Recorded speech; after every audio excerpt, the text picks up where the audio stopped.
Councilman Anthony Cefaratti, District 3. Shut it off. Thank you, Madam Chair. I wanted to start by thanking Chief Popolarczyk for attending the CREMS Block Watch and having a Q&A with the residents, so I thank you very much for your time on that. I also wanted to point out to everybody that in the past I've said that you find your passion, you find something that you like, and you work towards certain goals, and just a little bit helps. Everything helps the city, and I want to applaud two residents from District 3 here today. The first one is Joanne Majoris, who came up to the podium and spoke. I applaud her for her efforts in the recycling. I know that she's very passionate about it, so am I, and I know that there will be some kind of recycling for the city due to her efforts and the members of council on that, so I thank her for that. And I also wanted to, I think he's a little shy, so I don't want to call him out too bad, but the captain block watch, or the captain of the block watch on CREMS, his name is Tim Murphy. He's over to my right over here. Tim. He is the captain. He is making a difference. He is a gentleman who has organized block parties, block watches, has done requests for fire department to come out, the chief of police to come out, the police department to come out. This is how you make a difference. I mean, you find something that you're passionate about and you work towards it. And Tim has done that, Joanne has done that. And I just want to show and point out to you that these people are perfect examples of what you can do. It's not a lot of time, it's just making that effort and doing something about it. Thank you, end of report. Thank you, Anthony. Councilman Jackson, District 4. Good evening, everybody. I've got a couple of things I'd like to touch on, and a lot of it comes from things that have been discussed tonight. Before I do that, though, I want to make sure everybody knows about the Fiscal Watch meeting tomorrow that State Representative Barnes has put together, where the state auditor will be here. I don't know, I'm assuming we'll get asked questions, but anytime we can get information that would help us get through this fiscal watch, I think would be good for everyone to know, especially when it comes to understanding better just the finances. A little bit been talked about a tax levy. Again, to maybe go over something I said before, but I want to go, and council have heard me say this before, they probably want to get tired of me saying this word. We need a plan, an all-inclusive plan, not just one thing or another next week, but an all-inclusive plan that would include tax increase from all different segments of property owners, employed people who work in and out of the city, union, non-union, the administration, and council. You put all of that together and you come up with something. And the reason, and I think that's such a good idea, everybody's included in that. Nobody would feel picked on. A property owner wouldn't feel picked on. Somebody who's working, who's paying income tax won't be picked on. We're all in this together. Nobody should be left out.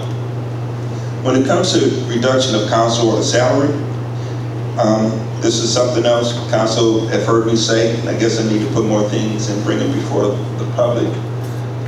Yes, I know that we need to save money, but decreasing council I don't think is the way to go. I think we can do the same thing by decreasing our salaries, because that would still leave 7 districts with 7 representatives, not 5 with 5 representatives covering more people, which then would be more work for them. And then it was even mentioned, well, we have 5, we'll increase their salaries. Still save some money.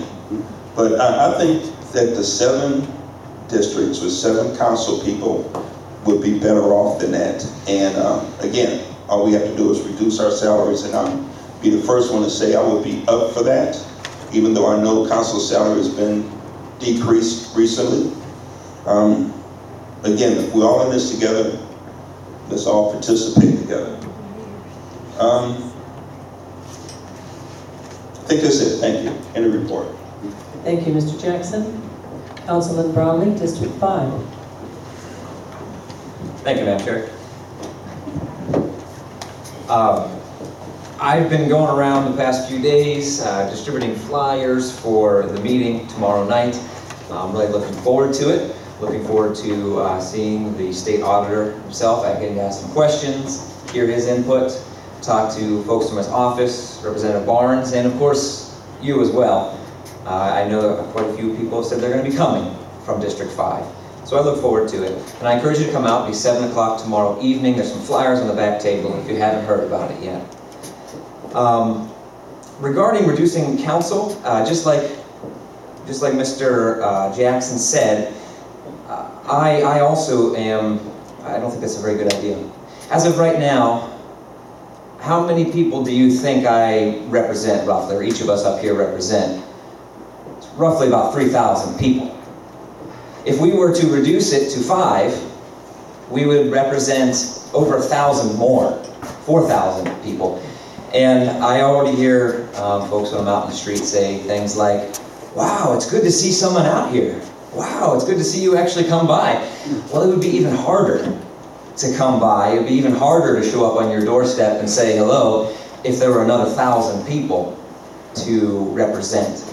So I really think that 7 is a reasonable number. It's a great number.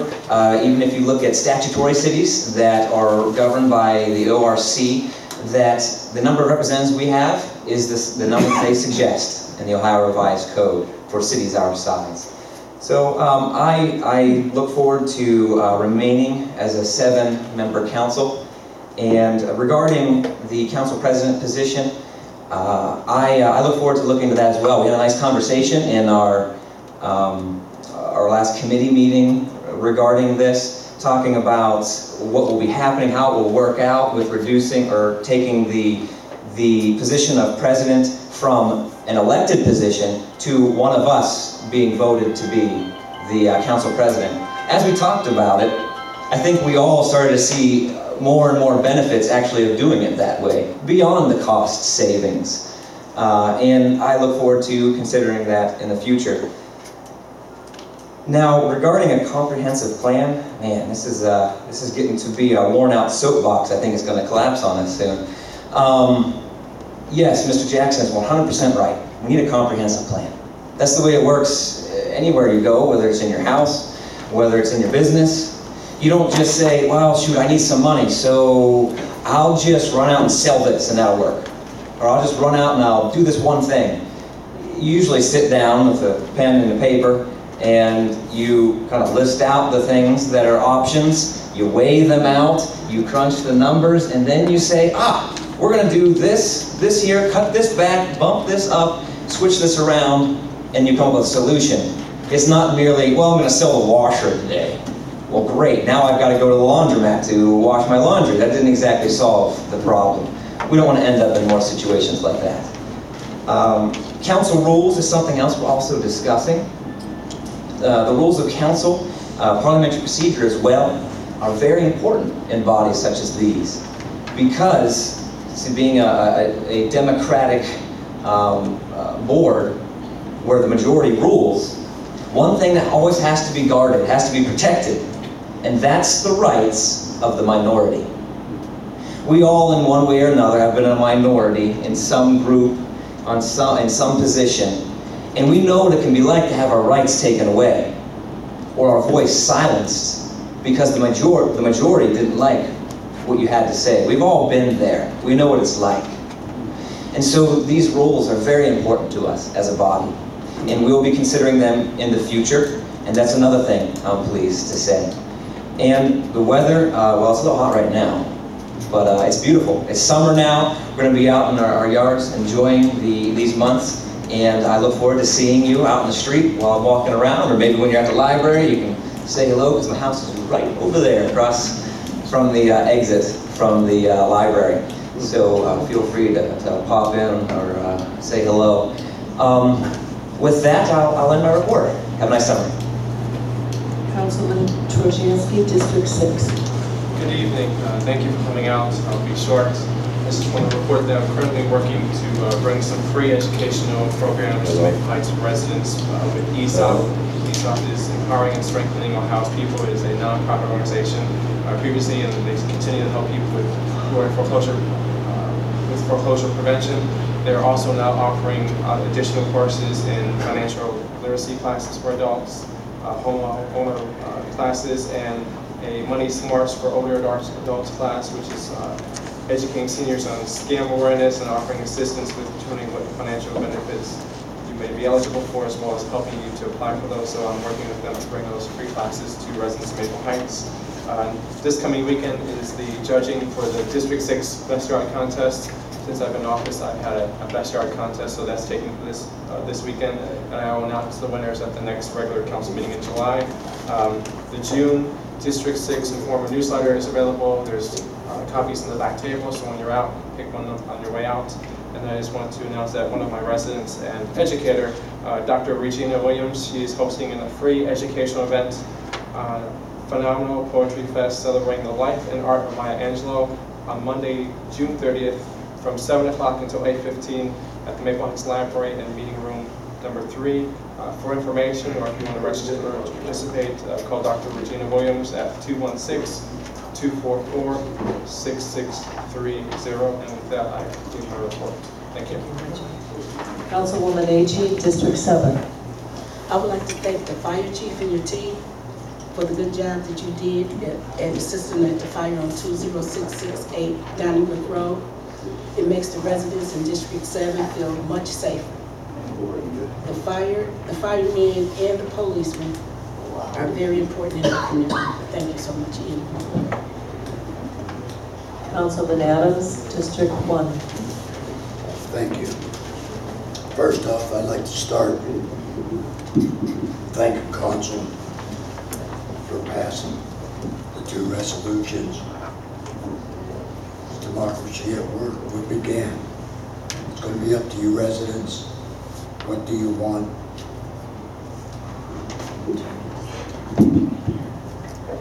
It'll be up to you residents. What you would want to see in your local government. So this is democracy at work. As far as here is less representation, there's a little truth to that. As you District 1 folks know, it's in attendance.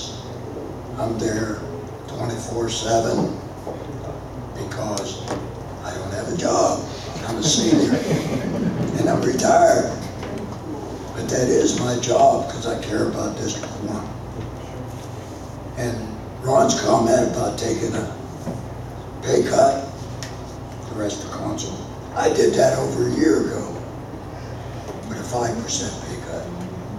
The rest of this council could take a pay cut tomorrow, voluntary pay cut, if that's what they want.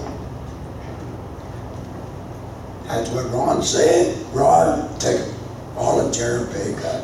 That's what you're saying. The rest, if that's what they want, voluntary, take a pay cut. Yeah. So, I hope the residents realize what that tax means for the future of Maple Heights. Without it, we have a whole different city. People said to this audience, talk about potholes, speeders, grass. We have to pay the bills. We don't have the money. So something gets cut short. Potholes take longer because we can't afford the service department. I think we're down to six workers for this whole city. And how many complaints? Oh, about 7 or 8 right here tonight complains to me on the garbage and everything else. 6 workers. 2 in the building department, 1 inspector, which is frustrating. And we all pitch in trying to help him by going around the neighborhood, writing the high grass, notifying him the violations on the houses.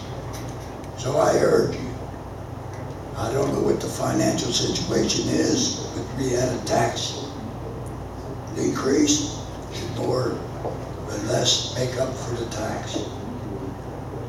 Provide the city with some money to pay for those services. So please think about it. We put more fire, police, and fix them potholes. We desperately need it. Vote your conscience. Now for mine. The plates of iron, grass, potholes, and garbage out there. I contacted the proper departments for action. Called about a dead tree on a tree lawn in Laser Drive. Called the service department. Had the resident do the same. 6 hours. Ongoing neighbor dispute on Longsville. This is a work in progress. Legal department is involved. Going to be down to 33 patrolmen. Domestic. There will be a meeting tomorrow night at St. Andrew's Church, as you heard the word. There's flyers in the back. Come, listen to the auditor, and listen to the mayor. Bring a pad and pencil, write it down. Look at the cuts, write down what the statement says, and you'll see we need a pay raise. I mean, we need a tax increase. That's what's started. It's still on my mind. I don't think I heard any councilperson saying about a pay raise. I think you should stop. American Legion 309 is having a spaghetti dinner Saturday, June 21st, 1 to 7. $6. Dine in or take it up. Hope to see you. It's a fundraiser. We're all in it. And then the Senior Center fundraiser on Sunday. Hope to see all of you there, because that's very, very serious thing. And I'd like to thank that young lady for winning that $1,000 scholarship and the $100 bill. Mayor, don't come around with your hand out. You're going to be asking us to make it up for it. But you're getting a pay raise. How'd you tell me? Oh, yeah, correct myself. I can take about 5% back and get a pay raise. None of that. So, think about it with that. Have a good evening, and thank you. That's for me. Councilwoman Jones, District 2. Good evening, everybody. I'm going to be kind of brief. In addition to these meetings that we're going to be having just in the month of end of June throughout July, there will be another meeting added to this on Tuesday at City Hall for the Housing and Economic Development Committee. We have a resolution that was before us, placed in the committee for rental registration, and we're going to be discussing that this coming Tuesday the 24th at 6 o'clock at the Senior Center. Following that, City Hall, I'm sorry, it is the City Hall.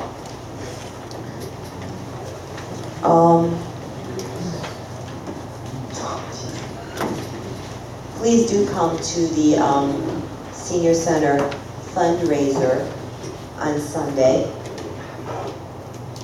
Aside from celebrating 40 years of very hard work and just the service that they do to the community, Linda failed to let you know that we need to raise about $150,000 in order to keep the department running full speed, or at whatever speed the little engine that could do throughout the rest of the year. So by pitching in $20 for a ticket or coming in and buying some raffle tickets on some very wonderful donated prizes, every little bit helps, and we appreciate every little bit that can help from you. What I hear over the past couple of probably months is people asking for this plan that might save us. And instead of maybe discussing it and talking about it over and over and over, I'd like to see somebody step up to the plate to actually start creating a plan so that we don't have to discuss that we need to have one, because I'm sure you're all very tired of hearing that. Moving on to just District 2 business. Last October, I think everybody remembered the house that had the car kind of like visit its living room over the accident. The house has been boarded and it's been sitting there for a while, and the good news is insurance money finally came through and the house will be demolished, just so people know that. And that is a good plus, and it's an eyesore removed from Rockside. Some dismaying news that actually came to me per our fire chief this morning, and it's one of the one of my small neighborhoods off of Edgewood Court, the condominiums or the fourplexes that share walls. One of the vacant units that just began foreclosure got broke into. And they not only just broke into the house, they stole the only water meter that's there that services the other 3 units. And it even gets worse. Nobody bothered to shut the water off. Let's just take the meter, take the copper, and just let the water just flow.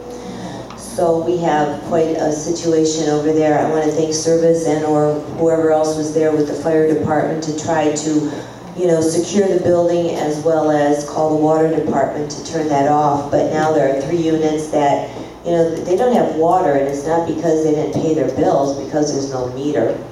So trying to do a little bit of research, found out that the foreclosing entity is not a mortgage company, it's an LLC that's out of Arizona.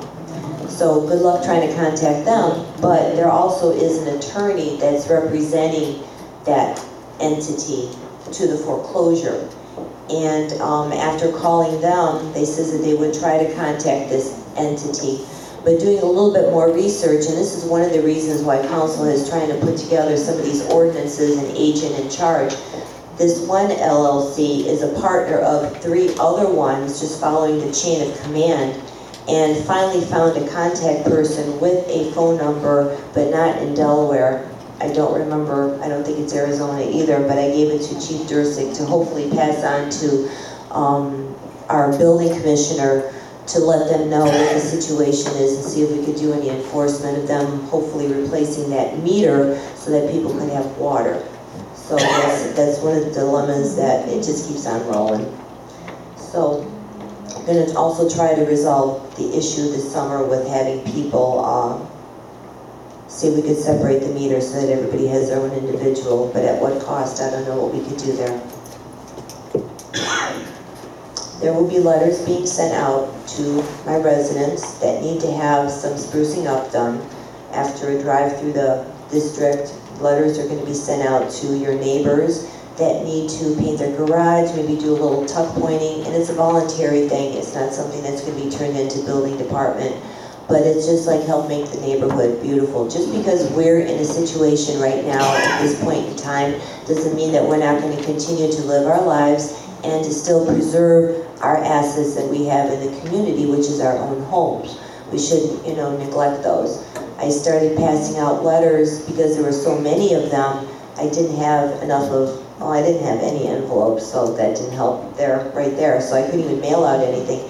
So I started just driving up and down the streets, handing people letters that just say congratulations and thank you for keeping your property up and having a nice exterior appearance. And you'd be so surprised at just the joy that brought to people. And it was just a real simple thank you, but it was in writing. So that's going to be continued, and with all these meetings, we're going to really try to, or I'm going to try to get them done somehow this month and into next month. And hopefully everybody has a good evening, and that's the end of my report. Thank you, Tony. Very quickly, I wanted to remind you that the market at the Lutheran Church has the best bargain in town. Hot dog and a can of pop for $1. And they also have vegetables that they picked up in the market. And plus they do meals and some bakery. That starts this Saturday at the Lutheran Church up on Libby Road. Also, I do have to commend Joanne. She has compiled somewhat of a list for places where we can recycle different.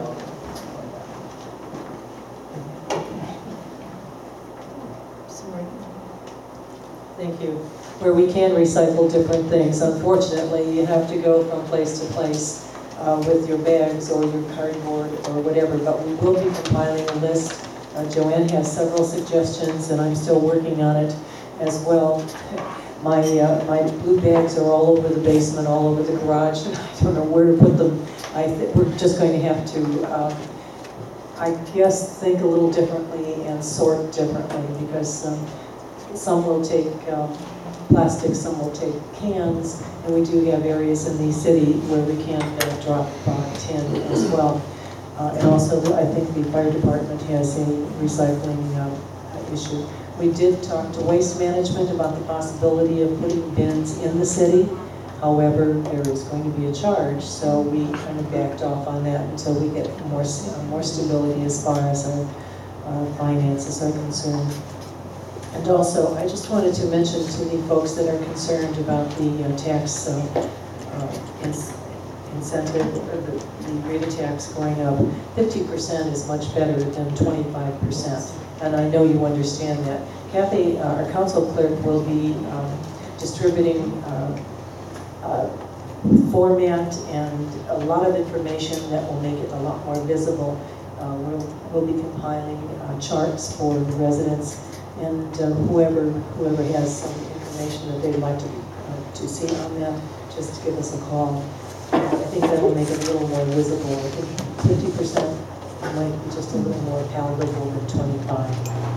But that's as much as I have. In the meeting that we mentioned previously, you're right, we have meeting after meeting after meeting because we have so much that needs to be decided and a lot of discussion before then. The next meeting is the Committee of the Whole, which will be here at the Senior Center, and that will be Wednesday. So you could actually have a whole night of meetings if you'd like to come out and have a good time with us. Yes, and at that point we will be discussing the legislation that is left over from tonight, the appropriations, and the tax budget. And with that, no further business to come before council. This meeting is adjourned at 8:45. Thank you for coming.